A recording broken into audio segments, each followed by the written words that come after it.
අයිබෝවන් සුබ දෑසනක්. පින්වන්ත උදෑසනක ඔබත් මමත් මේ විදියට හමුවන්නේ ජීවිතයේ අද දවස ආරම්භ කරන්නේ කොහොමද? අද දවස ගත කරන්නේ කොහොමද? පහුගිය අතීතය ගැන කල්පනා කරනකොට වර්තමානයේ ජීවත් වෙන ඔබට මොනතරම් බාධක කම්කටොළු ලැබිලා ඇද්ද? හිමිදිරි උදෑසනින්ම ඒ පිළිබඳව අපේ ජීවිතයට එකතු කරගන්න බොහෝ දේවල් තිබෙනවා. ඒ එකතු කරගන්න දේවල් වලින් මේ තප්පරේ ඉඳලා ඊළඟ තප්පරයට යනකොටත් ජීවිතේ අපිට වැරදුණු තැන් අපිට හමු වෙනවා. එහෙමත් නැතිනම් ජීවිතයේ සතුටු වුණු තැන් අපිට මුණ ගැහෙනවා. ඒ හැම දෙයක්ම සමබර කරගෙන අද දවසේදී ජීවිතයේ අභියෝගාත්මකව මුහුණ දෙන ඔබට නිරන්තරයෙන්ම මුණ ගැහෙන කාරණාවක් පිළිබඳවයි අද දවසේදී සූර්ය මණ්ඩල තුලින් කතා බහ කරන්න සූදානම් වෙන්නේ. නැවතත් ඔබට ප්‍රාර්ථනා කරන්නේ ජීවිතයේ අභියෝගාත්මකව ඉදිරියට කරගෙන යන්නට ශක්තිය වාසනාව සූර්ය මණ්ඩලෙන් ලැබේවා කියන ප්‍රාර්ථනය. අද දවසේදී අපි කතා බහ කරන්න බලාපොරොත්තු වෙන්නේ අපිට නිරන්තරයෙන්ම මේ පදපේලි ටික ඇහෙනවා, දැනෙනවා, හැඟෙනවා.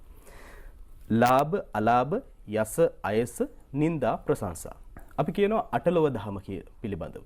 හැබැයි සැබවින්ම මේ අටලොව දහමින් ජීවිතය ගැට ගහගෙන යන අතරතුරේදී ඒ සඳහා අපි මුහුණ දෙන්නේ කොහොමද?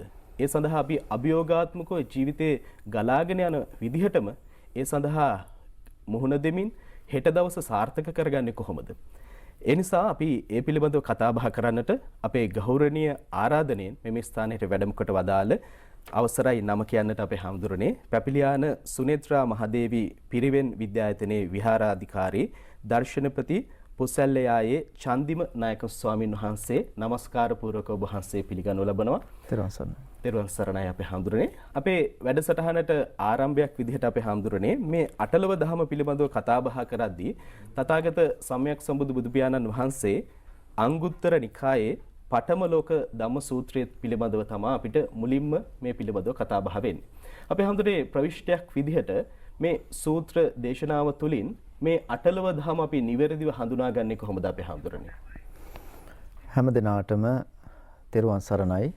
ඇත්තටම අද අපි සාකච්ඡා කරන්නේ අපි හැම කෙනාම තේරුම් ගත යුතු ඒ වගේම හැම කෙනාම ඒ කාරණා තේරුම් අරගෙන ඒකට අනුව ජීවිතය සකස් කරගන්නේ කොහොමද කියන කාරණා මුල් කරගෙනයි අද අපි මෙම අෂ්ටලෝක ධර්මතා පිළිබඳව සාකච්ඡා කරනු ලබන්නේ.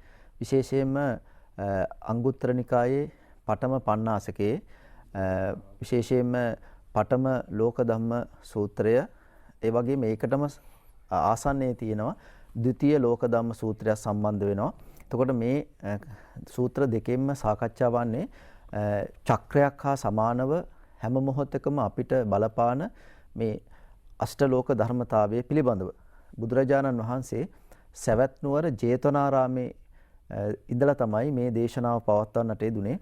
භික්ෂුන් වහන්සේලා අමතලා දේශනා කරනවා ලාභෝ අලාභෝ අයසෝ යසෝච නිന്ദා පසංසාච සුඛංච දුක්ඛං ඒතේ අනිච්චා මනුජේසු ධම්මා අසස්සතා විපරිණාම ධම්මාති කියලා. ඒ කියන්නේ මේ අසාස්වත වූ ලෝකයක ඒ කියන්නේ ස්ථිර නො වූ ලෝක ධර්මතාවයේ තුල අපි ජීවත් වෙන මේ හැම වෙලෙම වෙනස් වෙන ස්වභාවයෙන් යුක්ත මේ ලෝකයේ තුල අපිට ප්‍රධාන වශයෙන් බලපාන කාරණා 8ක් හැටියට තමයි මේ කාරණා 8 පැහැදිලි කරලා තිබෙන්නේ. එතකොට ලාභ එහෙම නැත්නම් ලැබීම් අපිට ලැබෙනා විටක සමහර අවස්ථාවක අපි හිතන විදිහට මේවා නොලැබෙන්න පුළුවන්.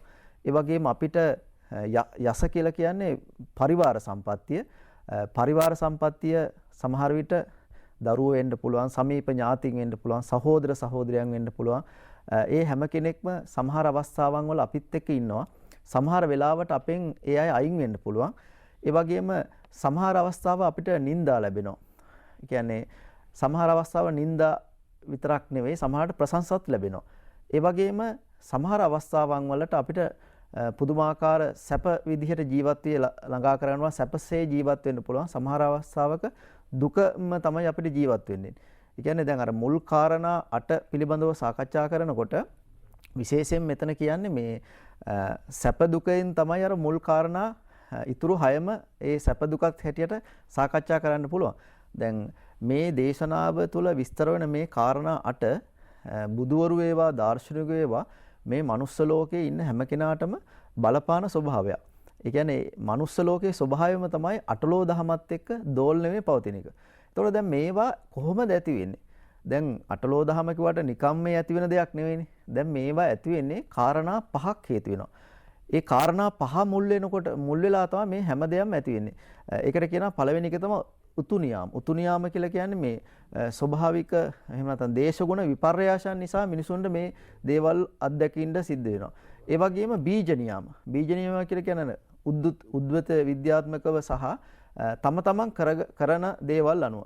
ඒ වගේම චිත්ත නියාම. චිත්ත නියාම කියලා කියන්නේ තමන්ගේ සිතේ ස්වභාවයට අනුව. තමන් හිතන විදිහට තමන්ගේ ආකල්ප අනුවත් මේ දේවල් වලට තමන්ට කොහොමද මේ දේවල් තමන්ගේ ජීවිතයට ඇතුළත් වෙන්න පුළුවන්. ඒ වගේම කම්ම නියාම කියනවා. කම්ම නියාම කියලා කියන්නේ තමන් කරන දේවල්. කරන දේවල් කියලා කියන්නේ දැන් මේ වැඩසටහන බලන ඔබ වුණත් විශේෂයෙන්ම තමන් කරන දේවල් තියෙනවා. දැන් අපි කියමු මේ ජීවිතය තුළ ඔබට ඔබගේ ජීවිතේ සැලසුම් කරගෙන ඔබ ජීවත් වෙනවා නම් ඔබට මේ අටලෝ දහම කියන ධර්මතාවය ටිකක් අයින් වෙන්න පුළුවන් සාපේක්ෂ වශයෙන්. එහෙම අපි හිතන්නට ඕනේ. ඒ වගේම ධම්ම නියාම කියලා කියන්නේ මේ ලෝකයේ තියෙන ධර්මතාවයක් තියෙනවා. දැන් බුදවරු පහළ වෙන්නේත් ඇත්තරම උප්පාදෝවා තථාගතානං අනුප්පාදෝවා තථාගතානං තිතාව සහ ධාතු ධම්මට්ඨිතතා ධම්ම නියාමතා ඉදප්පච්චයතා. ඒ කියන්නේ මේ ලෝකයේ බුදවරු මේ ලෝකයට උනා පහළ වෙලා දේශනා කරන්නේ මේ ලෝකයේ තියෙන යථාර්ථය. ඒ යථාර්ථය තමයි ඇත්තටම අපි තේරුම් ගන්න ඕනේ. දැන් මෙන්න මේ කාරණා පහට අනුව තමයි උතු නියාම, බීජ නියාම, චිත්ත නියාම, කම්ම නියාම, ධම්ම නියාම කියන මෙන්න මේ කාරණා පහට අනුව තමයි මේ අටලෝක දහම ඔබගේ ජීවිතයට සම්පූර්ණ නැති කරගන්න බෑ. හැබැයි සමහර අවස්ථාවන් වල කියන්නේ හොඳ පැත්තම බලාපොරොත්තු වෙන්නේ නැතුව උනත් අර අනිත් පැත්ත අලාභ, අපකීර්තිය, නිന്ദාව, දුක කියන මෙන්න මේ අර අපි කැමති නැති පැත්ත වුණත් ඒ කාරණා හතර වුණත් අඩු කරගන්න පුළුවන්. ඒ කියන්නේ අපි හැම වෙලෙම හොඳම දේවල් ලැබෙනවා කියලා හිතන්නේ නැතුව හිටියත් සමහර අවස්ථාවන් වල අර කාරණා හතර ලැබුණත් අපිට ඒක හරියට කළමනාකරණය කරගන්නට පුළුවන්කම ලැබෙනවා. ඉතින් ඒ නිසා අපිට මේ සූත්‍ර දේශනාවත් එක්ක අපේ ජීවිතේට කොහොමද වැදගත් වන්නේ, කොහොමද අපේ ජීවිතය තුළ මේ දේවල් එක්ක ඇලෙන්නේ ගැටෙන්නේ නැතුව කොහොමද ජීවිතේ සකස් කරගන්නේ කියන කාරණාව අපිට ඉතාමත්ම හොඳින් සාකච්ඡා කරන්න පුළුවන්කම තිබෙනවා. ඔබ වහන්සේ බොහොම පැහැදිලිව ප්‍රකාශ කරා අපේ හාමුදුරනේ මේ දේවල් වලට ඇලීමක් ගැලීමක් නැතුව කටයුතු කරන්නේ කොහොමද කියන වගේ. හැබැයි අපේ හාමුදුරනේ මේ මොහොතේදී නැත්තම් ඊළඟ මොහොතේදීත් මේ හැම ධර්මතාවයක්ම අපේ ජීවිතයට පොදු වූ කාරණාවක් බවට පත් වෙනවා. ඒ නිසා අපේ හාමුදුරනේ අපි මුලින්ම මේ අටලව දහම නිවැරදිව සාමාන්‍ය පුද්ගලයෙක් හඳුනාගන්නේ කොහොමද? සරලව අපේ හාමුදුරනේ මේක පැහැදිලි කරොත් එහෙම කොහොමද? ඔව් ඇත්තටම දැන් මේ දේශනාවේ පළවෙනි දේශනාව පඨම ලෝක ධම්ම සූත්‍රයේදී අපිට පැහැදිලි කරනවා කොහොමද මේක තේරුම් ගන්න කියලා. මෙන්න මේ කාරණා ටික. දැන් ඇත්තටම ඊළඟට කියන දේ තමයි මේකෙන් මේ එහෙම නැත්තම් මේ හොඳ දේවල් ටික ලබන්න කැමතිනේ අපිට හොඳ පැති ටික. නමුත් අපිට මේ අර නරක පැති ටික කළමනාකරණය කරගන්න තමයි උත්සාහ ගන්න ඕනේ. ඒතර සඳහන් කරන ඒතේච ඤත්වා සතිමා සුමේදෝ අසස්සතෝ අපරිණාම ධම්මාති කියලා සඳහන් වෙනවා. දෙවනි සූත්‍රය. ඒකටම සමගාමී වෙන සූත්‍ර දේශනාව. එතන කියන දේ තමයි විශේෂයෙන්ම යම්කිසි කෙනෙක් එතන කියන වචන පද දෙකක් තියෙන හොඳ ධර්මානුකූල පද දෙකක් සුතවා ආර්ය ශාවකයෙක් වෙනවා නම් එයාට පුළුවන් වෙනවා මේ එහෙම නැත්නම් ධර්මයේ ඥාන තියෙන කෙනෙක් ඉන්නවා නම් එයාට පුළුවන් වෙනවා මේකෙන් ඇලෙන්නේ ගැටෙන්නේ නැතුව ජීවත් වෙන්න. දැන් අපිට හොඳ අවබෝධයක් තියෙනවා නම් හොඳ ප්‍රඥාවක් තියෙනවා නම් හොඳ උද්‍යව්‍ය ඥානයක් තියෙනවා නම් ඒ කියන්නේ මේ ලෝකේ යථාර්ථය තේරෙනවා නම් ඇත්තටම අපිට මේ ප්‍රශ්නවල ඇලෙන්නේ ගැටෙන්නේ නැතුව ජීවත් වෙන්න පුළුවන්. දැන් මොකද අපිට මේ ප්‍රශ්න කියනවා සමාජයේ තියෙනවා. හැමදාම තියෙනවා. අතීතෙත් එහෙමයි, දැමුත් එහෙමයි, අනාගතෙත් එහෙමයි. හැබැයි අපි කරන්නට ඕනි ඒ දේවල් හරියට කළමනාකරණය කරන්න ඕනේ. මොකද මේක සම්පූර්ණයෙන් මේක නැති කරගන්න පුළුවන් ඉන්නේ නිවීම ඇති කරගත්තොත් විතරයි. එහෙම නැතුව ඒ යන ගමන තුළ බුදුන් වහන්සේ දෙන පණිවිඩය තමයි අපි ඕනම තමන්ගේ විශ්වාස කරන ධර්මයත් එක්ක ජීවත් වෙන්න. විශේෂයෙන් බුදුන් වහන්සේගේ පණිවිඩය තමයි බුදුන් වහන්සේගේ ධර්මයේ පිළිපදින කෙනෙක් ඉන්නවනම් එයාට කියනවා විශේෂයෙන්ම මේ සාසවා මේ කියන්නේ ආර්ය ශාවකෝ කියලා කියනවා මේ සුතවා ආර්ය ශාවකයෙක් කියලා කියනවා. එහෙම නැත්නම් ධර්මයේ පිළිගන්න කැමැත්තක් නැත්නම් එයාට කියනවා අසුතවත් පෘතුජ්ජනයෙක් කියලා. අසුතවත් පෘතුජ්ජනයා කියලා කෙනාට එයා ළඟ සද්ධාව අඩුයි. එයා ළඟ සිහිය අඩුයි. එයා ධර්මයට තියෙන වීරිය අඩුයි. ඒ වගේම එයා ළඟ තියෙන අවබෝධයේ ප්‍රඥාව අඩුයි. එතකොට දැන් මෙහෙම කෙනෙකුට නම් ඒ ගමන එහෙම නැත්නම් මේ දේවල් එක්ක හරියට ගනුදෙනු කරන්න පුළුවන්කමක් ලැබෙන්නේ. දැන් අනිත් කාරණේ තමයි දැන් මෙතන ඊටමත් වැදගත් දේ තමයි මේ සුතව ආර්ය ශාවකෝ කියන එක කොටස් දෙකකට බෙදෙනවා. පළවෙනි එක තමයි සද්ධානුසාරී පුජ්‍යලයා. දෙවෙනි එක්කෙනා තමයි ධම්මානුසාරී කියලා කියන්නේ. සද්ධානුසාරී පුජ්‍යලයා කියලා කියන්නේ එයාට කියනවා මේ සාසවා පුඤ්ඤභාග්‍ය උපදිවේපක්ක. ඒ කියන්නේ එයා පින්දහම් සිද්ධ කරනවා සාසවා කෙලෙස් ඇති වෙනවා. හැබැයි එයා කවදාකවත් දුගති මාර්ගයට නොයැටෙන ස්වභාවය අඩුයි. පින්දහම් සිද්ධ කරමින් හොඳ ධර්ම අවබෝධයත් එක්ක එයා ජීවත් වෙන්න උත්සාහ කරන විශේෂයෙන් මෙයා ආර්ය අෂ්ටාංගික පිළිවෙත මාර්ග පිළිවෙතට අනුව තමයි යාගේ ජීවිතේ සකස් කරගන්නේ. දෙවෙනි එක්කෙනා තමයි මේ විශේෂයෙන්ම මේ අරියා අනාසවා ලෝකුත්තර මග්ගංගා. ඒ කියන්නේ යම්බිසි කෙනෙක් ධර්මයට අනුව මේ ජීවත් වෙනවා එහෙම නැත්නම් ආර්ය අෂ්ටාංගික මාර්ගයට අනුව ජීවත් වෙනවා නම් එයාට සාසවා පුඤ්ඤභාග්‍ය උපදිවේපක්ක හැටියට ආර්ය අෂ්ටාංගික මාර්ගෙත් එක දිගින් දිගටම යනවා. ඊට පස්සේ ධම්මානුසාරී පුජ්‍යලයා කියලා කියන්නේ එහෙම කෙනාට ධර්මයේ ස්ථිරවම පිළිහිටන කෙනෙක් බවට පත් වෙනවා. ඒ කියන්නේ අපි සමහර අය ඉන්නවනේ මේ ධර්මයේ පිළිගත්තට ටිකක් ඒක හැමදාම කරන්නේ නැහැනේ. ඒගොල්ලෝ හිතුනහම කරනවා. එහෙම නැත්නම් කවුරු හරි කරනවා නම් කරනවා. එහෙම නෙවෙයි. අරයා අඛණ්ඩවම ධර්මයේ පිළිපන්න කෙනෙක් බවට පත් වෙනවා. ඒකට කියනවා මේ ධම්මානුසාරී කියලා. කියන්නේ එයා ස්ථිරවම මේ එයා ධර්මයෙන් කවදාකවත් වෙනස් නොවන පුජ්‍යලෙක් බවට පත් වෙනවා. ඉතින් ඒ නිසා මේ සද්ධානුසාරී වශයෙන්මුත් ධම්මානුසාරී පුජ්‍යලෙකුටත් මෙන්න මේ දෙකෙන් නොඇලී නොගැටී ඉන්න පුළුවන්. දැන් මොකද අනිත් එක තමයි අපිට මේකේ මේ ලෝකයේ තියෙන දෙකක්නේ ද්වේතාවයක් තියෙන්නේ. දැන් ওই කච්චානගොත්ත සූත්‍ර දේශනාවේ තියෙන්නේ මේ ලෝකේ අන්ත දෙකක් තියෙන්නේ. මේ අටලෝ දහම ගත්තත් අන්ත දෙකක්. එක්ක දුක තියෙනවා, එක්ක සැප තියෙනවා, ලාභ තියෙනවා, අලාභ තියෙනවා.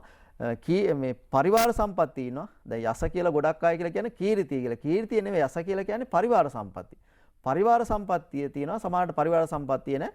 මෙන්න මේ වගේ දෙකක් නෙමෙයි එකක්. ඒ වගේ බුදුන් වහන්සේ දේශනා කරනවා ද්වයංකෝපන කච්චාන යේබුහියන ලෝකේ සත්තා අත්තිචංච නත්තිචංච ඒව කිය. ඒ කියන්නේ අන්ත දෙකකට වැටෙනවා. හැබැයි අපි දැනගන්නට ඕනේ මේකට උපේක්ඛම් භාවේත. උපේක්ෂාව වර්ධනය කරගන්න. මැදමාවතක ඉන්න ඕනේ. මැදමාවත කියලා කියන්නේ මේ මෙතන කියන්නේ මේ හේතුඵල ධමයකට අනුව තමයි මේ හැම දෙයක්ම සිද්ධ වෙන්නේ කියන න්‍යායය තේරුම් ගන්න ඕනේ. දැන් අපිට දැන් උදාහරණයක් වශයෙන් ගත්තාම මොකක් හරි එදිනදා ගැටලුවක් ප්‍රශ්නයක් ආවට පස්සේ අපේ අතින් අනිත් අය අමනාප වෙනවා නම් අපිට ඒ වගේම අපි හිතපු දේවල් නොලැබෙනවා නම් ඒකට හිතන්න මොකක්ද මේකට හේතුව? සමහරට කර්මයේ බලපෑම වෙන්න පුළුවන්. සමහර විට අපේ මානසික වශයෙන් අපි හිතපු අපේ අදහස් නොගැලපීම අපේ ආකල්ප වැරදි නිසා ඒ වගේම අපේ සැලසුම් අඩුකම නිසා මේ හැම දෙයක් නිසාම මෙන්න මේ තත්වයකටපත් වෙන්න පුළුවන්. මේක නිසා තමයි සිද්ධ වුනේ කියලා හිතන්න ඕන. හැබැයි ඒක තමයි ද්වේතාවේ තේරුම් ගන්නවා කියලා කියන්නේ. ඒ කියන්නේ මේක චක්‍රයක්නේ. මේක චක්‍රයක් කියලා කියන්නේ මේ බුදුදහමේ උගන්වන්නේ චක්‍රීය සංකල්ප. දැන් බටහිර තමයි රේඛීය කෙලින්ම උත්තරයක් දෙන්නේ. නමුත් බුදුදහමේ හේතු ගලපනවා. ඒක තමයි මේක වුණත් කියන්නේ අපිට එන ප්‍රශ්න ගැටලුව හැම දෙයක්ම ඇත්තටම හේතුවක් තියෙනවා. නිකම් වෙනවා කියලා හිතන්න එපා. දැන් බලන්න ගත්තාම අපි සමාජයට මේක ගලපුවාම නලින් මහත්මයා විශේෂයෙන්ම මෙතන පැහැදිලි වෙනවා මේ සමහර විට පරිණත වැඩිහිටියන්ට තරුණියන්ට සමහර ළමයින්ට මේවා දරා ගන්න බෑ සමහර ප්‍රශ්න. දැන් අපි කියමු විභාගයකට මුහුණ දෙනකොට ඒ වගේම රැකියාවකට ගිහින් සම්මුඛ සාකච්ඡාවකට ගිහින් ඒක මේ අසාර්ථක වෙනකොට තමන් හිතන දේවල් නොලැබෙනකොට මේගොල්ලෝ කඩා වැටෙනවා. ඒ වගේම ඒගොල්ලෝ වැටෙනවා මානසිකව ඇද වැටෙනවා. ඇයි මෙහෙම වෙන්නේ? මෙන්න මේක තමයි බුදුදහමේ දෙන හිතාමත්ම වැදගත් පණිවිඩය. අපි පොඩි කාලේ ඉඳලම මෙන්න මේ දේවල් දරුවන්ට කියලා දෙන්න ඕනේ. දුක සැප මේවා හැමදේම දරා ගන්න පුළුවන් විදිහ. දැන් අපි පොඩි කාලේ දැන් විශේෂයෙන්ම ගෙවල් වල අම්මලා හැම තාත්තලා පොඩි කාලේ ඇත්තටම මේ කඩේට යන විදිහ, එළවලු ගන්න විදිහ, එළවලු ටිකක් ගෙනවත් තෝරන විදිහ නේද? කොහොමද ගෙදර මේ කලමනාකරණේ මේ දේවල් එක්ක ඒ දේ ශක්තිය ලැබුණා. දැන් විශේෂයෙන්ම දැන් අපි වෙසක් කූඩු උනත් හදලා හිතන බලන්න ඔබ දැන් ගෙවල් වල වෙසක් කූඩු කියලා කියන්නේ පැරණි කාලේ හැදුවේ ඒක නිකන් දිරාපත් වන දේවල් උණ බට වගේ දේවල් වලින් තමයි හැදුවේ. එතකොට සමහර වෙලාවට ඒක මේ සමහරට ගිනි ගන්නවා වෙසක් කූඩුවක් බකට්ටයක් හැදුවාම. ඒ වගේම සමහරට වැස්සක් આવත් එක තැමිලා විනාශ වෙලා යනවා. ඒ වගේ අවස්ථාවන් වල දරුවන්ට ඒක දැනිලා ටිකක් අඬලා හැබැයි ඒගොල්ලෝ තේරුම් ගත්තා මෙන්න මෙහෙම දේවලුත් වෙනවානේ කියලා ඒගොල්ලන්ට ඒ පණිවිඩයක් ගියා. ඒ පණිවිඩයත් එක්ක ඒගොල්ලන්ට දරා ගැනීමේ හොඳ ශක්තියක් ඇති වුණා. ඒතර බලන්න ඒ පොඩි කාලෙම ඇති වෙන දේවල්. දැන් අර වෙසක් කුඩුණත් ගත්තාම නේ ටිකක් වෙනස්නේ අර නොදිරන දේවල් වල නෙවෙයි හදන්නේ කඩේ තියෙන දෙයක් අරන් ඒක යකඩ බට වලින් හදලා තියෙන දෙයක් කලවනවා. එහෙම නෙවෙයි. අර වගේ ස්වභාවික විදිහට හදන්න දෙන්න ඕනේ. දැන් බලන්න ළමයි සෙල්ලම් ගෙවල් හදනවා පොඩි කාලේ. ඒතකොට ඒක සමහරට වැස්සට අහු වෙලා විනාශ වෙලා යනවා. ඒ වගේ ප්‍රශ්නත් එක්ක මේ ළමයිට පොඩි කාලේ ඉඳලම හැදෙනවා මේ හොඳ පෞරුෂත්වයක් හැදෙනවා. හොඳ ශක්තිමත් භාවයක් ඇති වෙනවා. ඉතින් ඒ නිසා මෙන්න මේ ක්‍රමය අපි හදා ගන්න ඕනේ. මේක අපේ ජීවිතේට ගලප ගන්නට ඕන. මොකද හැම වෙලෙම මේ දැන් අපේ රට ගත්තාම සමහර දර්ශක වලින් සමහර කාලයන් වල තිබ්බා ටිකක් ගොඩක් අඩු මට්ටමක තිබ්බා. ඉතින් එහෙම වෙන්නේ අර ඒ වගේ දරා ගන්න බැරිකම. දරා ගන්න බෑ මේවට මුහුණ දෙන්න බෑ. දැන් මේ අෂ්ටලෝක ධර්මයේ කියන එක ඇත්තටම මේ බුදුදහමේ උගන්වන්නේ මේක අභියෝගයක් කරගන්න කියලා. අභි කියලා කියන්නේ උසස්නේ, යෝග කියලා කියන්නේ කාලේ. අභියෝගය කියලා කියන්නේ උසස් විදිහට මේක කළමනාකරණය කරගන්න කියලා. ඒ කියන්නේ දැන් බලන්න ලෝකයේ විවිධ චරිත බලන්න. දැන් අපේ ගෞතම බුදුන් වහන්සේගේ චරිත ඔබ කියවලා බලන්න. මාතුපෝසක ජාතකයේ මුලින්ම බලන්නකො. මාතුපෝසක ජාතකයේදී අපේ බෝසත් කුමාරයා අම්මා කර මත තබාගෙන මුහුදේ පීනන මේ කියන්නේ රුවලක මේ රුවලක ආධාරයෙන් ව්‍යාපාර කටයුතු සඳහා මුහුදේ ගමන් කරනකොට ඒ රුවල් නැව කඩාන වැටුණා. හැබැයි මානසින් වැටුන්නේ අම්මා කර මත තබාගෙන දවස් 7ක් පීනවා කියලා සඳහන් වෙනවා. ඒ කියන්නේ මෙතන මේ අදිෂ්ඨානෙනේ කියන්නේ. ඒතර ඒ තරුණයා ඒ වෙලාවේ මේ ප්‍රශ්නෙට මුහුණ දෙනකොට ඇද වැටුණා නම් මානසිකව කඩා වැටුණා නම් අම්මත් මී යනවා. ඒ බෝසත් දරුවත් මී යනවා. හැබැයි ඊට පස්සේ ගොඩ මතට ආවට පස්සේ තමයි ඒ බෝසත් මෑණියන්ගේ විශේෂයෙන්ම මේ ඒ අපේ බෝසතරන් වහන්සේට මුලින්ම විවරණ දුන්නා කියලා සඳහන් වන්නේ. එදා ඊට පස්සේ තමයි මනෝප්‍රණිදාය. මනසින් අදිෂ්ඨානය කරගත්තා මගේ අම්මත් මට මෙහෙම කිව්වා. ඉතින් එහෙම මට හොඳ ධෛර්යමන්ත කෙනෙක්, මම ශක්තිමත් කෙනෙක්. ඒ නිසා මම මේ අනිවාර්යයෙන්ම මම මේ ගමන යනවා. මම මේ බුද්ධ කියන උතුම් වූ තත්වයට පත් වෙනවා කියන අදිෂ්ඨානය ඇති කරගත්තා. ඒතකොට බලන්න අරක ආශිර්වාදයක් කරගත්තා. දැන් ඇත්තටම අර බෝසත් දරුවටත් ඒක ආශිර්වාදයක් නොකරගත්තනම් බලන්න එදා මෙතනින් මේ බෝසත් කියන චරිතය අයින් වෙනවනේ. දැන් සමහර දේවල් සිද්ධ වෙනවා නලින් මහත්මයා අපි හිතුවට මේක කරදරයක්, ප්‍රශ්නයක්, දුකක් වගේ හිතුවට සමහර ඒවා හොඳට සිද්ධ වෙනවා. ඒ කියන්නේ දැන් අපි හිතනවා සමහර අවස්ථාවන් වල තමන් මේ විභාගයේ අසාර්ථ වෙනවා කියනකොට ළමයෙක් අති. ඒ ළමයාගේ මනස හැදෙන්න ඕනි මම මේ වෙලාවේ తాවකාලික පසුබෑමක් වුණාට මම මීට වඩා මේ මම ඊළඟ වතාවේ මහන්සි වෙලා මේක හොඳට සූදානම් කරනවා. ඊට පස්සේ මට ලේසියෙන්ම මට හොඳ ගමනක් යන්න පුළුවන් කියලා හිතන්න ඕනේ. දැන් ඒ වගේම දැන් අපි කියමු ව්‍යාපාරයක් පටන් ගන්න කෙනෙක් ඉන්නවා නම් සමහර අවස්ථාවන් වල ඒ ව්‍යාපාරේ වැටෙන්න පුළුවන්. ඉතින් ඒ වැටුණාට පස්සේ ඒ ගැන හිත දුක් වෙනවා නම් ඇද වැටෙනවා නම් කඩා වැටෙනවා නම් කවදාකවත් එයාට දියුණු වෙන්න බෑනේ. දැන් අපේ පැරණි සමාජයේ ගත්තාම ඇත්තටම මොනතරම් මිනිසු මේ සමාජයත් එක්ක පොළවත් එක්ක බැඳිලාද හිටි. ඒගොල්ලෝ තමන්ගේ වැඩ කටයුතු හරියට පිළිවෙලට කරා. ඒගොල්ලෝ අදිෂ්ඨාණයෙන් වැඩ කරා. එතකොට ඒගොල්ලෝ හොඳ සාමකාමී ජීවිතයක් ගත කරා. ඉතින් ඒ නිසා දැන් එහෙම දේවල් වලින් අපිට ලබා දෙන පණිවිඩය තමයි කිසිම දෙයකට ඇලෙන්නේ ගැටෙන්නේ නැතුව මේ දේවල් එක්ක මේවා අභියෝග ආශිර්වාදයක් මේ අටලෝ දහමේ අර හොඳ පැත්ත නෙවෙයි අර අහිතකර කරුණු හතර අලාභ දුක මේ අයස කියන මෙන්න මේ දේවල් ඇත්තටම අපි ආශිර්වාදයක් කරගන්න කියන එක තමයි මේ දේශනාව තුළ ඉතාමත්ම ගැඹුරින් විස්තර කරන්නේ. දැන් මට මතක් වෙනවා මේ විශේෂයෙන්ම අර පැරණි කාලේ ජන කවියක් තියෙනවා. ඒ ජන කවියේ ජන කවි කියලා කියන්නේ වන කවි කියන එකනේ. මේ කියන්නේ මොකක් හරි පණිවිඩයක් දෙන කවියක්. එතන කියනවා ඒ කවියෙන් කියන මෙහෙම රන් විමනේ සිටි මුද්දුක නැති වෙද්ද පැනිමියේ කෑමුත් බඩ ගිනි නැද්ද? ඒ වගේම මිනි බරණින් සැදුමුත් ගත නොදිරද්ද? ඒක ඊළඟ පදේ ටිකක් සැරටම කියලා තියෙනවා. පැණිවරකා ගහටත් හෙන නොවදිද්ද කියලා සඳහන් කරලා තියෙනවා. දැන් බලන්න මෙතන කියන පණිවිඩේ ඉතාමත්ම මේ අෂ්ටලෝක ධර්මතාවයෙන් මෙට හොඳ පණිවිඩයක් අපිට දෙන්නේ. ඒ කියන්නේ රන් විමනේ සිටිමුත් දුක නැති වෙද්දනේ. හොඳ කොච්චර ගෙවල් වල හිටියත් දුක කියන එක නැති වෙන්නේ නැහනේ. ඒ කියන්නේ ඒක තමයි ස්වභාවය. ඕනම කෙනෙකුට තියෙන නිලය, බලය, තනතුරු මේ දේවල් නෙමෙයි. ඒ දුක කියන එක ලැබෙනවා. දුක කියන්නේ සාපේක්ෂ වශයෙන් යාටත් ලැබෙන්න පුළුවන් ඕන කෙනෙකුට. ඒ වගේම කොච්චර මිනිබරණින් හොඳට සැලසුම් හිටියත් මේ ශරීරය දිරනවනේ නේද? ඒ වගේම අපේ ලෝකයේ තියෙන හොඳම මේ කෑම කැමති කවුරුත් කන්න කෑම කැමති කෑමනේ මේ මීපැණි කියලා කියන්නේ. ගෙදරකුණත් ওই බෝතලයක් එහෙම තිබ්බහම ඇඟිල්ල එහෙම දාලා කට්ටිය කන කට්ටිය ඉන්නවනේ. ඉතින් එහෙම ස්වභාවයක් තියෙනවා. ඒ කියන්නේ ඒකට දාන රසට. ඒවා කෑවත් බඩගිනි කියන එක එනවා ඊළඟට. ඊළඟට තමයි මේ විශේෂයෙන්ම මේ පැණිවරක ගහටවත් මේ අකුණු සැර වදින එක නවත්තන්න බෑ කියලා සඳහන් වෙනවා. ඒතකොට දැන් මේ දේවල් වලින් කියන්නේ මේ මිනිසුන්ගේ පෞරුෂත්වය වඩන්න. ඒ ශක්තිමත්භාවය ඇති කරන්න තමයි පණිවිඩයක් දෙන්නේ. ඉතින් දැන් ඒ වගේම තමයි අර මේ බ්‍රහ්මණ සමාජයේ තියෙනවා නැලි මහත්තයා ඊටමත් හොඳ ආදර්ශමත් එකක්. එතන කියනවා සුජනෝන ඥාති වෛරම් පරහිත බුද්ධිර විනාශ කාලේපි ඡේදේස්සපි චන්දන තරුස්සු න රහයිතු කූටාරස්ස ජායති කියලා සඳහන් වෙනවා. එතන කියන්නේ මේ හඳුන් ගහ පොරොවෙන් කපනකොට පොරොවනේ මේ කපන මේ පොරොව සුවඳ එනවනේ. ඒ වගේම කොච්චර හොඳ අවබෝධයක් තියෙන හොඳ ගුණවත් කෙනෙකුට කවුරු හරි එයා නිවැරදි කෙනෙක් නම් නිවැරදිව ඉන්න කෙනෙකුට කවදාවත් මොනවත් කිව්වට එයා කවදාකවත් සැලෙන්නේ නැහැ කියලා සඳහන් වෙනවා. මොකද අවසානයේ අර කියන කෙනාම තේරුම් ගන්නවා මෙයා නිවැරදි කෙනෙක්. හරියට අර පොරොව තුළ මේ හඳුන් සුවඳ විහිදලා යනවා වගේ කියලා සඳහන් වෙනවා. ඒතකොට මෙන්න මේ දේවල් වලින් අපිට දෙන පණිවිඩය තමයි ඇත්තටම අපේ ජීවිතයට මේක ආශිර්වාදයක් කරගන්න ඕනේ. මේක අභියෝගයක් කරගන්නට ඕනේ. දැන් අපිට දැන් හැමදාම අපි හිතන්න ඕනි. අපිට හැමදාම ලාභ ලැබෙන්නේ නැහැ. අපිට හැමදාම එහෙම ඒ ලාභ නොලැබෙනවා. පරිවාර සම්පත්තිය අපිට හැමදාම ලැබෙන්නේ නැහැ. එතකොට මේ දේවල් වෙන්නේ එහෙම නොවනකොට අපි මේක ආශිර්වාදයක් කරගන්න. එතකොට අපි හිතන සිතුවිලි, අපේ පැවැත්ම, අපේ ගති පැවැත්ම හොඳ හැම දෙයක්ම අපි යහපත්ව සුබවාදීව අපි ඒ දේවල් වෙනස් කරගෙන තව තවත් අදිෂ්ඨානෙන් වැඩ කටයුතු කරනකොට අපේ ජීවිතය ඉතාමත්ම සාර්ථක ජීවිතයක් බවට අපිට පත් කරගන්නට පුළුවන්කම ලැබෙනවා.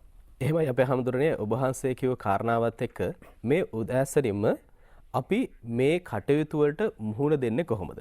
එහෙම හිතනකොට දැන් ඔබ කල්පනා කරනවා අටලොව දහම ගැන කතා බහ කරනවා. අපි හැම පැත්තෙම කතා කරන්නේ ඒකේ තියෙන ඔබ වහන්සේ කිව්වාගේ සැප දුක පිළිබඳවයි කතා බහ කරන්නේ. මට හිතෙනවා මීළඟදී අපි කතා බහ කළ යුත්තේ සැපය සම්බන්ධව නැත්නම් සතුට සම්බන්ධව.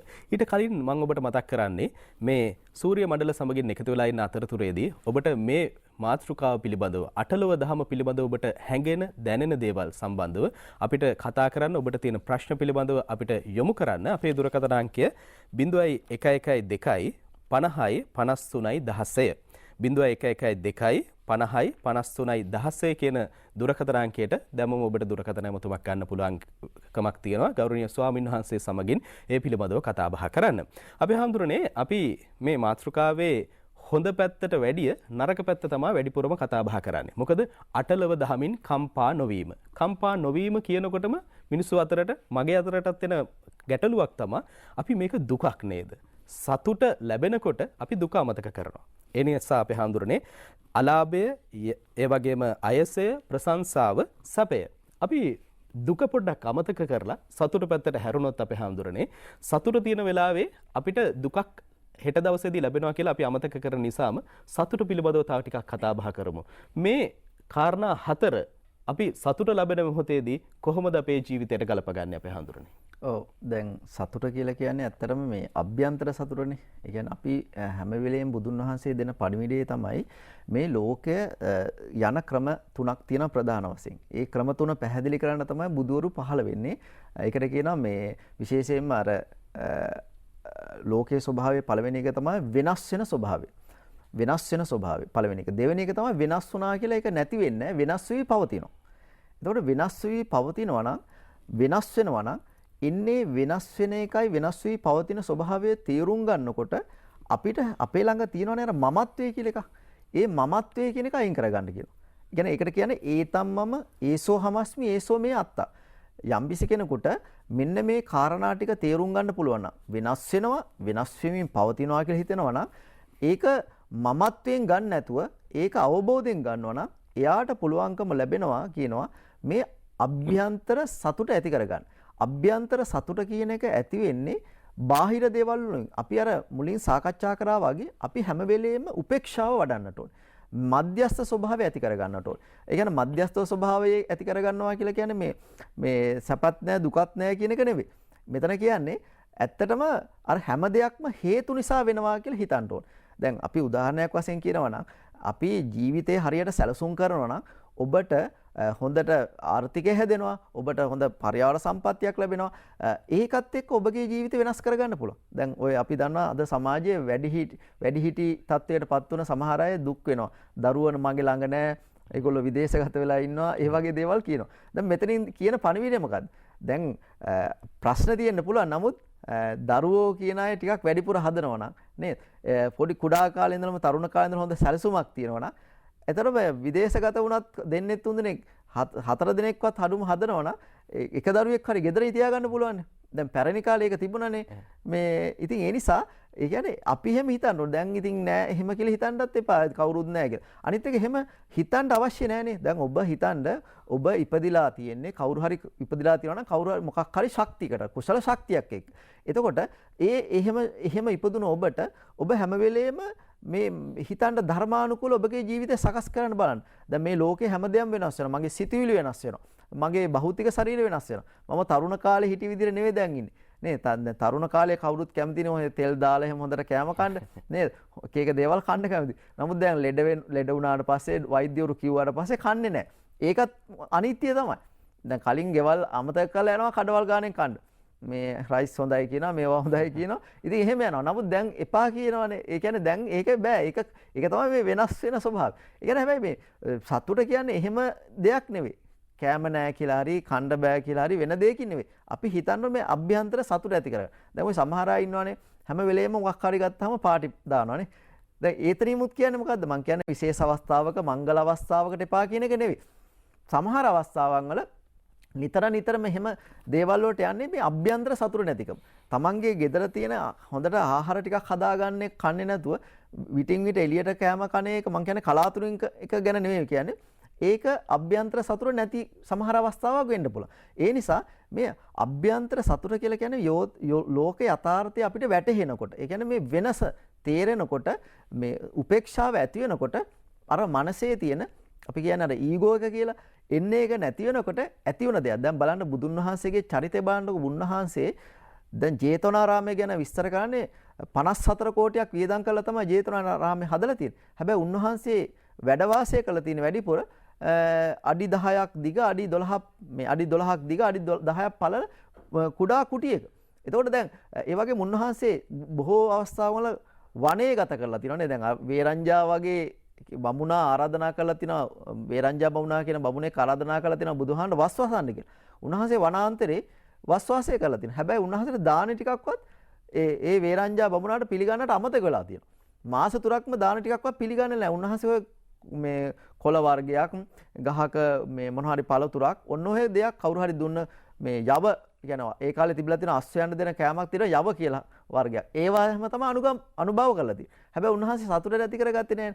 ඒ කියන්නේ උන්වහන්සේ ඒ කියන්නේ බුද්ධ තත්වයට පත් වුණු නිසාම නෙවෙයි උන්වහන්සේ එතනින් පණිවිඩය දෙනවා. මේ භෞතික දේවල් වලින් අපි ගන්න දේවල් වලින් නෙවෙයි අපි මේ මොහොත තුළ අපේ මනස තුළ තෘප්තිමත් භාවය ඇති කරගන්න එක තමයි මේ අටලෝ දහම හැම මොහොතකම එන්න පුළුවන් වෙනවා කියන පණිවිඩය ඇති කර ගැනීම තමයි මෙතන උන්වහන්සේ තේරුම් ගත්තේ. දැන් ඊට පස්සේ බුදුන් වහන්සේ අර මේ ඒ වේරංජා බමුණ මුණ ගැහිලා තුන් මාසේ අවසන් වෙලා මුණ ගැහිලා කතා කරලා තමයි අවිල්ලා තියෙන්නේ. දැන් සාමාන්‍ය අපි වගේ නම් කතා කරන්නේ නැහැ එන්න කියලා මුකුත් අපිට ආහාර ටිකක්වත් දෙන්න නැතුව එහෙම දේවල් කරාම අපිට පොඩි ගැටීමක් ඇති වෙනවනේ. හැබැයි බුදුන් වහන්සේ එහෙම ඇලීමක් ගැටීමක් ඇති කරගත්තේ නැහැ. ඒ ඊ타ත්ම සන්තුට්ටි ඇති කරගෙන අවබෝධයෙන් යුක්තව අර වේරංජා බමුණට හොඳින් කතා කරලා ඒ කියන්නේ ඇවිල්ලා තිනවා. මොකද දැන් අපි හිතන්නේ මොන හරි දෙයක් වුණාට පස්සේ මේ අතීතයේ දේවල් අපි හිතනවා. මෙයා මට මෙහෙම කරා මට සැලකුවේ නැහැ කියලා. දැන් එහෙම හිතනකොට වෙන්නේ තව ප්‍රශ්න වැඩි වෙනවා. අපි මේ ඕනම ප්‍රශ්නයක් ඇති වුනහම ඒ අතීතයේ වුණ අඩුපාඩුකම් නෙවෙයි අතීතයේ හොඳ දෙයක් වුණා නම් අපි ගන්න ඕනේ. ඒ වගේම අපි ප්‍රශ්නය ජයග්‍රහණය කරගන්න පුළුවන් ඉන්නේ විශේෂයෙන්ම මැද මාවතකම ඉන්න ඕනේ. මැද තත්වයකටපත් වුනහම දැන් ද්වයංකෝ නිස්සිතෝ කච්චාන යේබුයේන අත්තිතංචේව නත්තිතංච. ඒ කියන්නේ මැද කියන එක. ඒ කියන්නේ මැද කියලා කියන්නේ මේ හේතුඵල.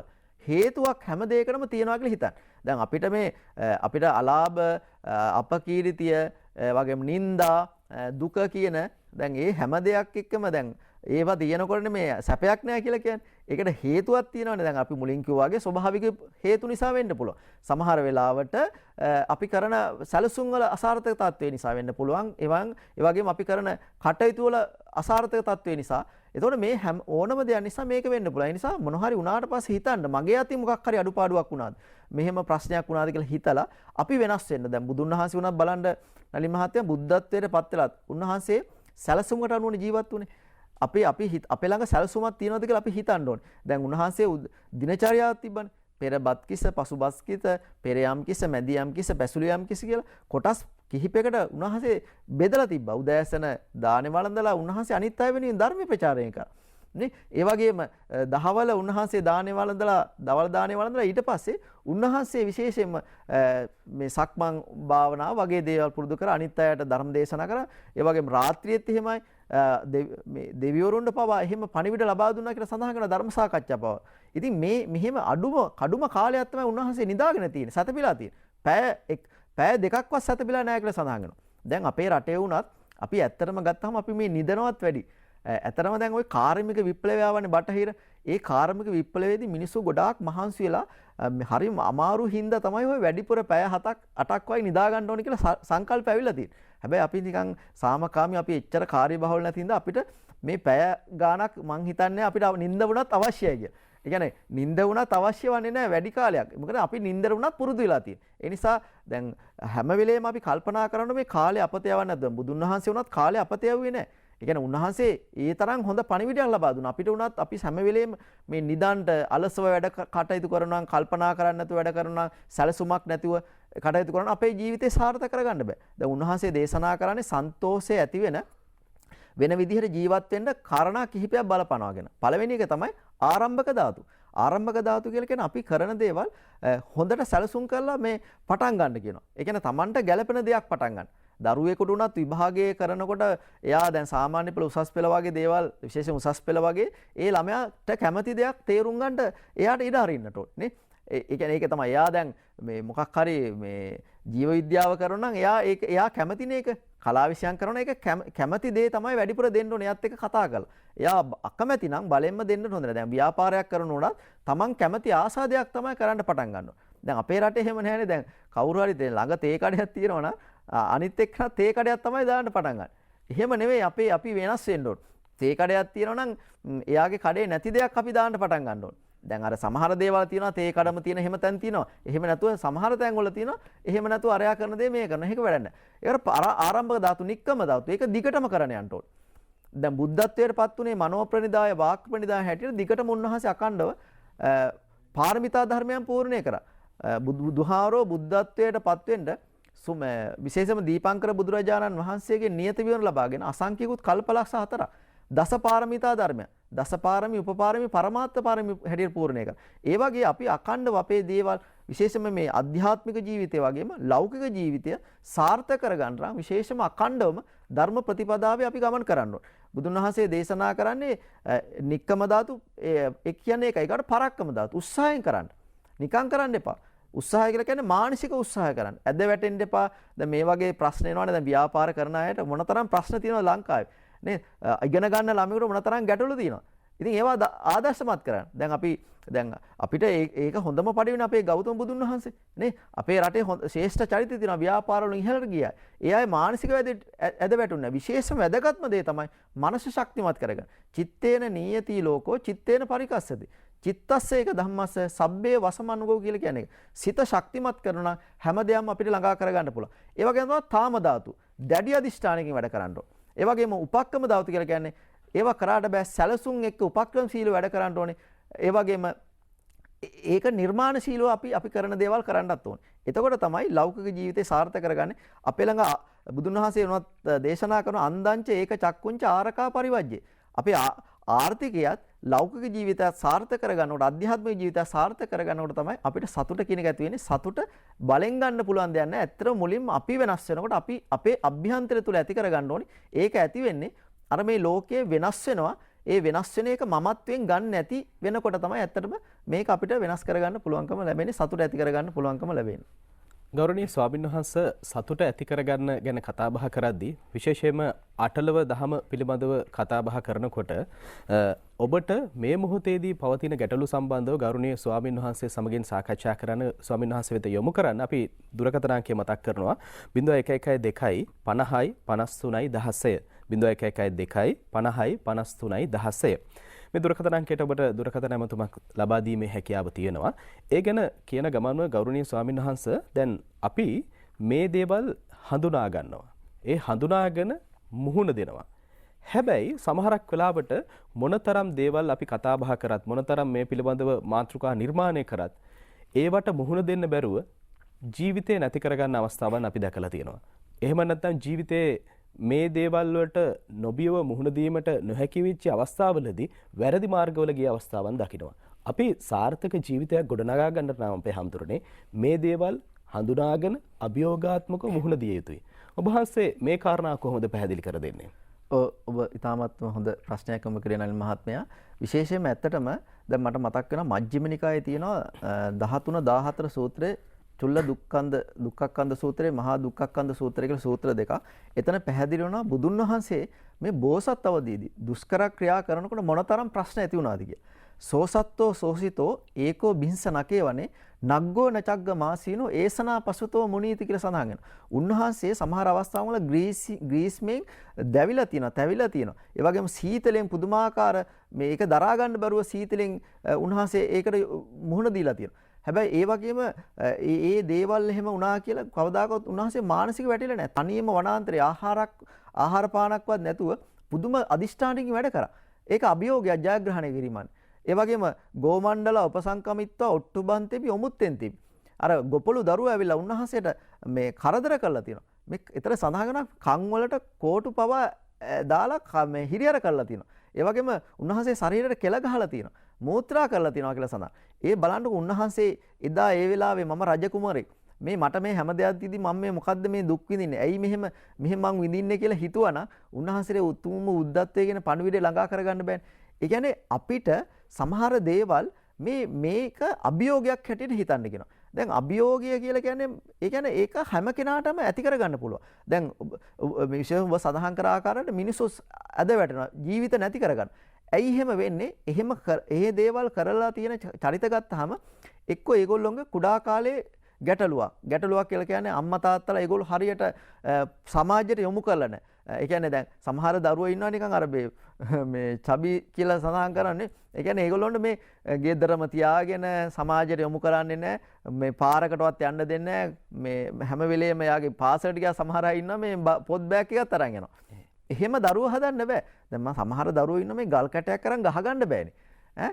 මේ බල්ලෙක් හරි මොකෙක් හරි ආපම දුව ගන්න බෑනේ. මෙහෙම ළමයි ඉන්නේ. එහෙම නෙමෙයි ශක්තිමත් කරගන්න ඕනේ. ඒක පෞරුෂත්වයේ පොඩි කාලේ ළමයිට ඇති කරන්න ඕනේ. දැන් ඔය මේ වැලි පෑගිලා මේ ගස් නැගලා පොඩි කාලේ මං කියන්නේ භයානක දේවල් කරන එක නෙමෙයි. ඒකට කියන්නේ මේ ඒක එහෙම ජීවිත නැති කරන දේවල් ඒක මේ මානසික ලෙසෙන් ලෙඩක් වෙන්න පුළුවන්. එහෙම නැතුව කරන දේවල් වලට ඉඩ දෙන්නට ඕනේ. මිනිසුත් එක්ක සම්බන්ධ වෙන්න ඕනේ.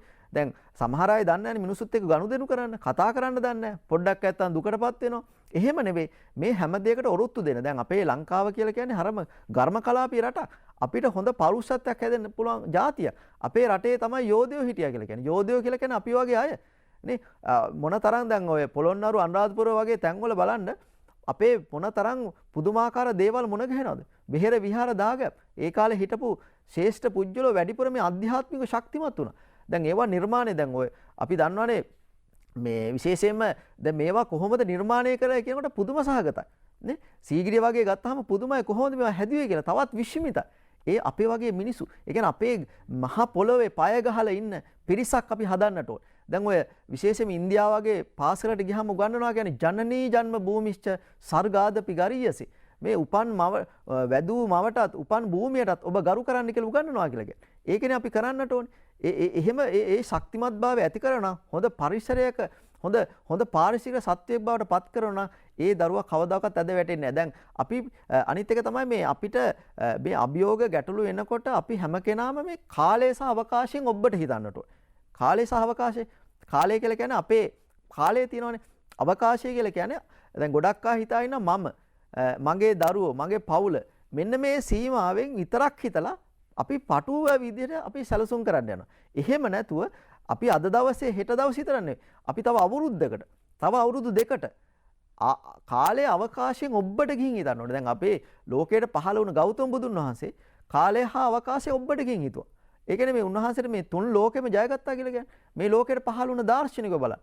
ඒක සාමාන්‍ය මිනිස්සු, අපි වගේ මිනිස්සු, ඔබ වගේ මිනිස්සු. ඒ අය වෙනස් වුණා, චින්තනය වෙනස් කරගත්තා. ඇත්තටම මෙතන තියෙන පණිවිඩය තමයි මේ අටලෝ දහම කියලා කියන්නේ මේ හැමදාම තියෙන දෙයක්. බුදුවරුත් ඒකට මුහුණ දුන්නා. හැබැයි බුදුන් වහන්සේලා මේ වගේ නිවිච්ච උත්තමයන්න් වහන්සේලා මුහුණ දුන්නා.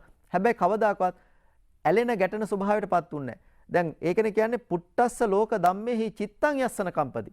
අසෝකං විරජංකේම ඒතම් මංගල මුත්තම. යම්බිසි කෙනෙකුට මෙන්න මේ කාරණා මේ ලෝක ධර්මයේ තියෙන අර අහිතකර නරක හතරට ඇලෙන්නේ ගැටෙන්නේ මුලාවට සහ යන්නේ නැත්නම් අනිත් අර හොඳ පැත්තත් එහෙම තමයි. අපි හොඳ පැත්තට ඇලෙනවා නම් ඒකත් ප්‍රශ්නයක්. එනේ එහෙම නෙමෙයි. අපි සතුට තියනකොට හැම වෙලේම සතුටම තියනවා කියලා හිතන්න බෑ. සමහර අය අන්න ඒකයි තියෙන ප්‍රශ්නේ. සතුටම හැම වෙලේම ලැබේ. ඒ වගේම අපිට හැම වෙලේම හොඳ පිරිසිඳි. දැන් මේ ඡන්දේ කාලේ එහෙමත් නේ තියෙනවනේ එන්න එහෙම හිතා ගන්න පුළුවන්. ඒතකොට හැමදාම එහෙම කල්යාණ මිත්‍රයොත් නෑ. තනතුරු නිලය එහෙම මුකුත් නැති වුණාට සමහරට ඒවා වෙනස් වෙන්න පුළුවන්. ඒ කියන්නේ මේක දෝලෙන් වෙනවා කියලා හිතන්න. ඒක තමයි මනුස්ස ලෝකේ ස්වභාවය. එතකොට එහෙම දෝලණය වුණා කියලා හිතනකොට අපි ගැඹුරින් හිතනවා නම් අපිට අනිවාර්යයෙන් වෙනස් කරගන්න පුළුවන්. දැන් බුදුන් වහන්සේට බලන්නකෝ. බුදුන් වහන්සේට සුප්පබුද්ධ රජතුමා යශෝදරාවගේ තාත්තා මොනතරම් අපහාස කරාද? මොනතරම් කරදර කරාද? මාගන්ධිය, චින්චි මානිකාව, සුන්දරී පරිබ්බාජිකාව නේ එයා අර ජේතවනාරාමේ නිගණ්ඨයෝ කරේ බුදුන් වහන්සේට අපහාස කරන්න. එයා ඝාතනය කළා. නිතර පන්සට ආපු ඒ කාන්තාව ඝාතනය කළා. බුදුහාඳුරගේ මල් ආසනේ මල් වල සංගවලා තිබලා තියෙනවා. දේවදත්ත චරිත මොනතරම් කරදර කරාද? හැබැයි උන්වහන්සේ දුන්න පණිවිඩය මොකක්ද? කවදාකවත් ගැටීමක් ඇති කරගත්තේ නැහැ. දැන් ඔබට කවුරු හරි බාධා කරනවා නම් ඔබගේ ගමට මේ ප්‍රශ්න දානවා නම් ඔබ ඒ කියන්නේ නිකම්ම මුකුත් කරන්න නැතුව ඉන්න කියන එක නෙවෙයි. දැන් සමහර ඕන දෙයක් කරන්න බනින්න ගහන්න එහෙම කියන එක නෙවෙයි. ඔබට සමහර දේවල් ඔබට ප්‍රශ්නයක් නැත්තම් ඔබට එච්චර ඔබට ගැටලුවක් නැත්තම් ඔබ ඒ ගැන හිතන්න එපා. ඔබ කරදරයටපත් වෙන්න එපා. ඔබ මානසිකව වැටෙන්න එපා. ඒක නිකන් සාමාන්‍ය දෙයක් කියලා හිතන්න. මට විතරක් නෙවෙයි මේ ප්‍රශ්න වෙලා තියෙන්නේ. බුදුන් වහන්සේට මොනතරම් ප්‍රශ්නාවක්. මේ ලෝකේ වෙන අයට මොනතරම් ප්‍රශ්නාවක්. එහෙම කියලා හිතන්න. දැන් සමහරට හැමදාම මේ දැන් අර ඔය නබිතුමාගේ ගැන කතාවක් තියෙනවා. නබිතුමා හැමදාම පාර යනකොට මේ හැමදාම බයිනවලු එක කාන්තාවක්. දොස් කියනවලු. කෙල ගහනවලු. ඊට පස්සේ හැබැයි ඒ නබිතුමා ඒ කාන්තා මේ ලෙඩ රෝග තත්ත්වයටපත් වුණාට පස්සේ බලන්න ගියාලු. ඒ කියන්නේ එහෙම දාර්ශනිකයෝ ඉන්නවා. ඒ කියන්නේ ආගමික නායකයන්ට මොනතරම් ප්‍රශ්නාවක්. හැබැයි ඒගොල්ලෝ කවදාකවත් ඇලෙන්න ගැටෙන්න මුලාවටපත් උන්නේ නැහැ. අපිට සාමකාමී ජීවිතයක් ගත කරන්න පුළුවන්. අපි හිතන්න ඕනේ මගේ මේ ජීවිතේ වටිනවා. මම මේ ඉන්නේ කෙටි කාලය. මං ඉන්නේ කෙටි කාලය තුල මම මේවා මේ වෙනස් කරගන්න මට පුළුවන්. මගේ ආකල්ප හදා ගන්න ඕනේ. මගේ සිතුම් පැතුම් ඇවතුම් පැත් මම යුතුයකම් කරන්න ඕනේ. දැන් ওই සමහර අය ඉන්නවනේ මෙහෙමත් ඉන්නවනේ. කිසි දෙයක් කරන්නේ නැහැ, යුතුයකම් කරන්නේ නැහැ, කිසි පිළිවෙලක් නැහැ. ඒගොල්ලෝ ඉතින් හැමදාම ප්‍රශ්න. ඉතින් එහෙම ප්‍රශ්න එන්නේත් හැබැයි අපි හිතන්න ඕනේ මේ හැමදාම අටලෝ දහම කී ඉන්න එක නෙවෙයි. Tamanda සැලසුමක් තියෙන්න ඕනේ. සමන් මහන්සි වෙන්න ඕනේ. උට්ටානවතෝ සතිමතු. සුචිකම්මස්ස නිසම්මකාරණු. සංයතස්සච ධම්මජීවන අපමත්තස්ස යසෝ විවඩ්ඩති.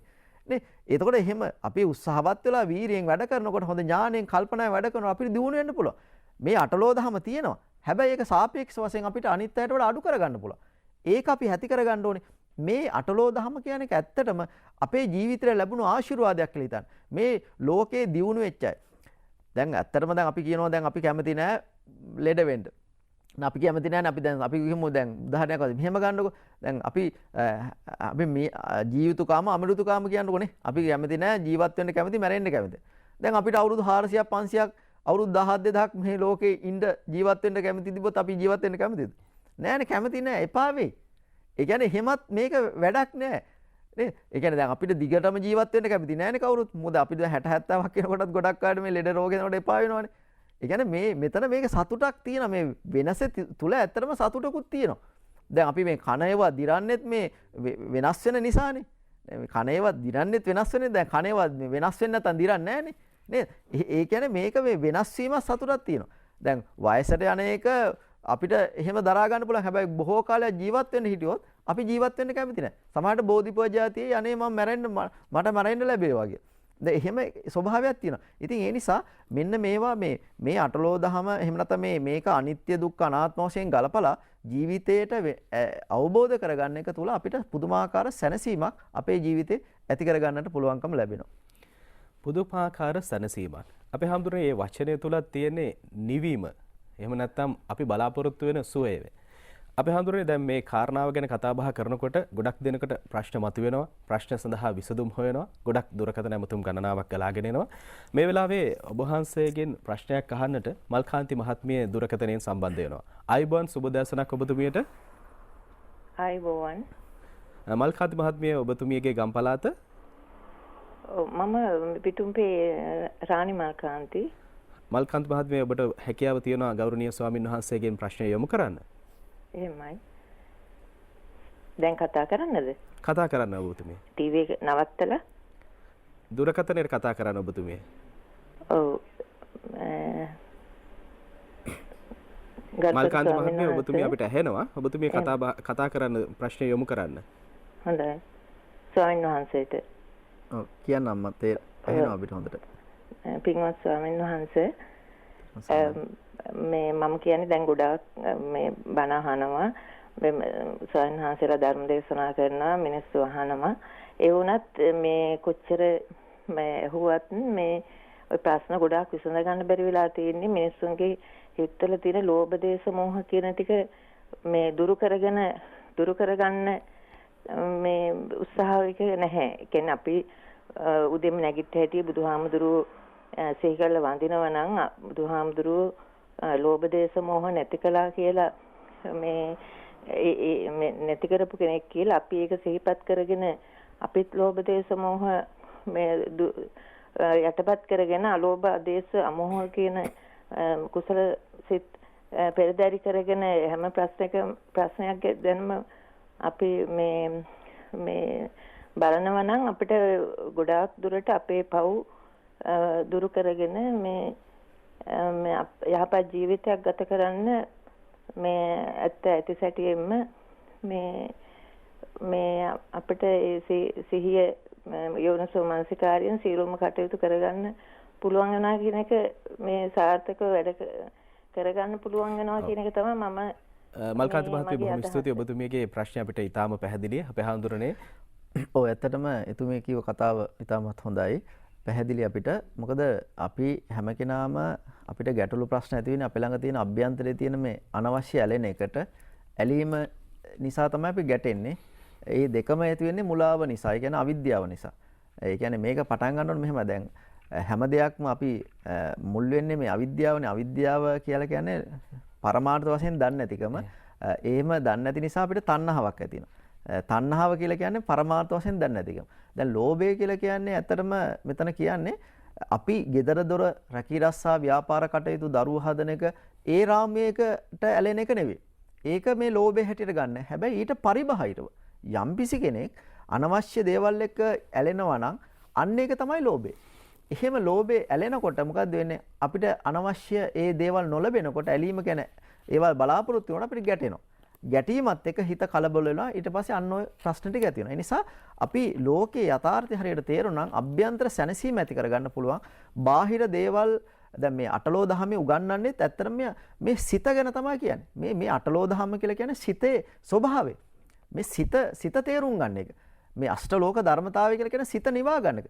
මේ ඒ කියන්නේ මේකට කම්පාවටපත් වෙන්න එපා. චලති මේකට සෙලවෙන්න එපා. මෙන්න මේ ස්වභාවය තේරුම් ගන්න නම් අපි මේ බාහිර දේවල් මම මේ අධ්‍යාත්මික ලෝකයේ කියන මම ස්කන්ධ රාශිය සහ බාහිර වශයෙන් තියෙන හැම දෙයක්ම වෙනස් වෙනවා.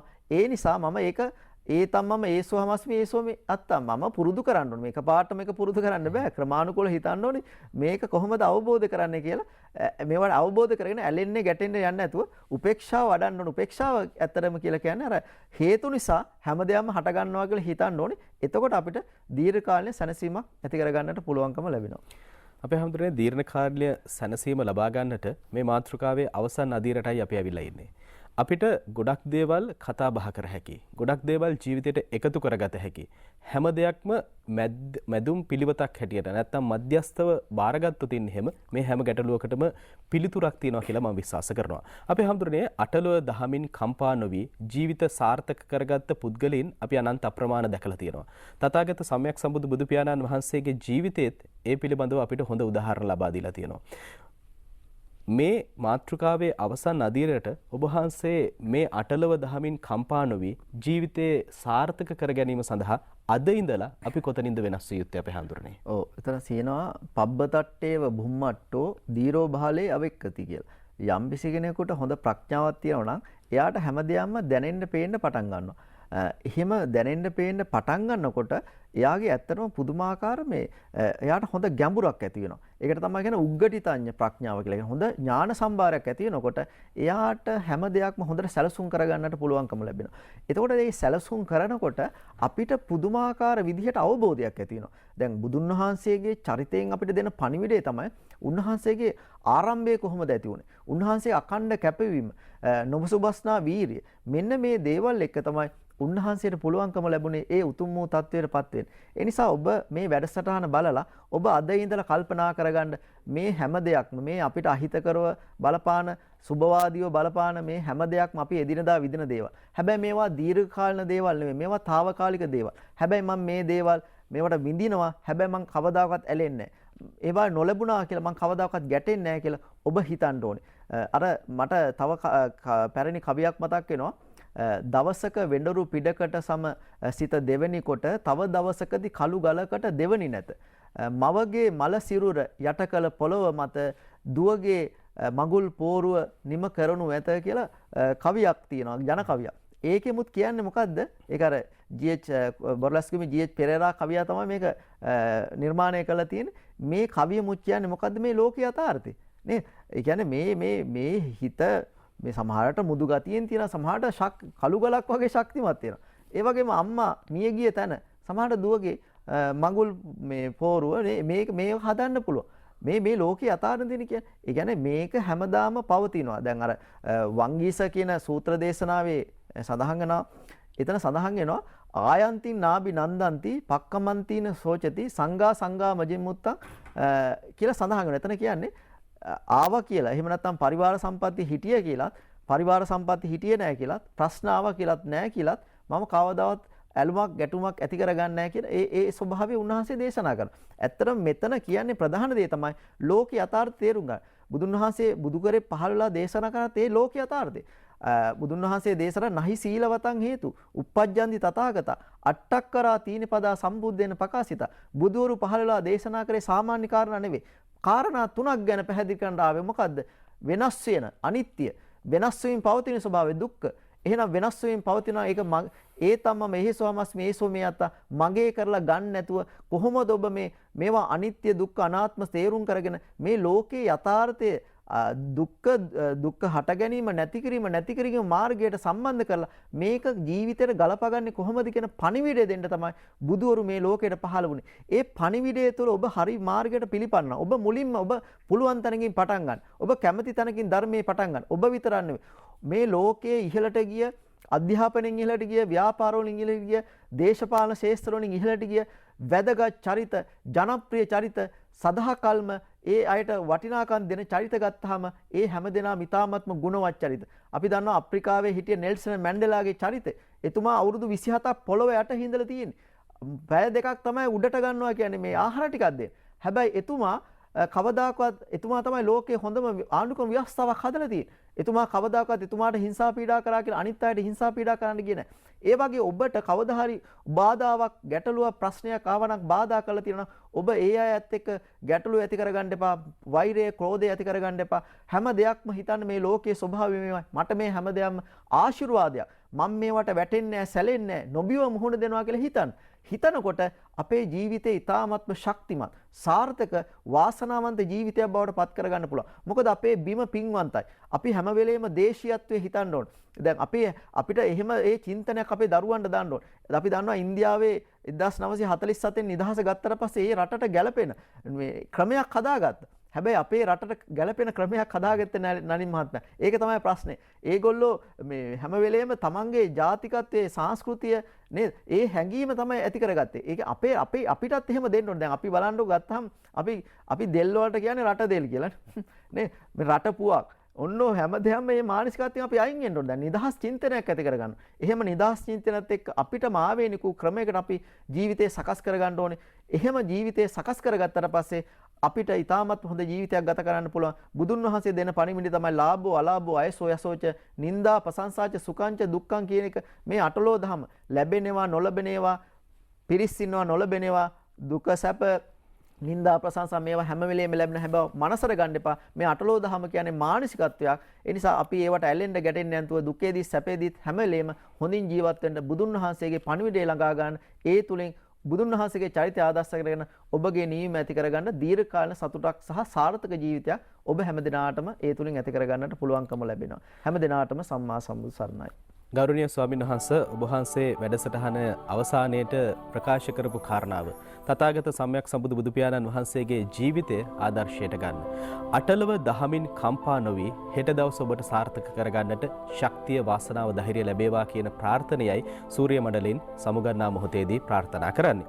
විශේෂයෙන්ම අපේ ආරාධනයෙන් මෙම ස්ථානයට වැඩම කොට වදාළ පැපිලියාන සුනේත්‍රා දේවී පිරිවෙන් විද්‍යායතනයේ විහාරාධිකාරී දර්ශනපති පුසල්ලයායේ චන්දිම ස්වාමින් වහන්සේගේ ශාසනික කටයුතු සාර්ථකත්වයට කරගෙන යන්නට ශක්තිය වාසනාව ඔබ වහන්සේට ලැබේවා කියලා අපි එක සිතින් යුතුව ප්‍රාර්ථනා කරනවා. ඔබ වහන්සේට බොහොම ස්තුතියි අපේ ආරාධනයෙන් මෙම ස්ථානයට වැඩම කිරීම පිළිබඳව.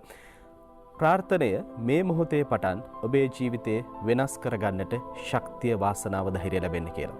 හෙට දවස ඔබට අභියෝගයක් ලැබේවි. මේ මොහොතේ ඔබට අභියෝගයක් ලැබේවි. අටලො දහමින් කම්පා නොවි හෙට දවස ඔබට ජයග්‍රාහී දවසක් නිර්මාණය කරගන්නට ශක්තිය වාසනාව ධෛර්යය ලැබේවා. ඔබ හැමදෙනාටම සම්මා සම්බුදු සරණයි.